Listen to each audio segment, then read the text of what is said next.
চাচা এইটা রাখেন, রাজু সাহেব দিছে, চা পানি খায়েন, শুধু মনে রাখেন মার্কা কিন্তু কুমড়া। আরে মাহিন, রাজু সাহেব তো অনেক দিলদরিয়া মানুষ, কুমড়া মার্কা ছাড়া কি আর ভোট আছে? এইবার কুমড়াই জিতবো। চাচা 500 টাকা ইমান বিক্রি করে দিলেন। আরে আজিজুল, ইমান কই? এইটা তো সম্মানী, আর রাজু সাহেব তো আমাগো লোক। আচ্ছা চাচা, রাজু সাহেব তো 5 বছরের জন্য চেয়ারম্যান হবেন, তাই না? 5 বছর মানে 1825 দিন। আপনি নিলেন 500 টাকা, তার মানে 1825 দিনকে 500 দিয়ে ভাগ করলে দেখা যায়।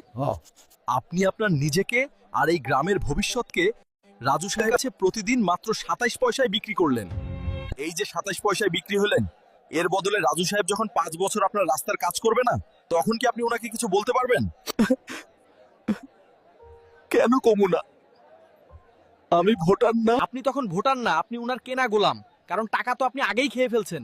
উনি বলবে আমি তো টাকা দিয়ে ভোট কিনছি, কাজ কেন করব? আমি গরিব হতে পারি, কিন্তু ভিক্ষুক না।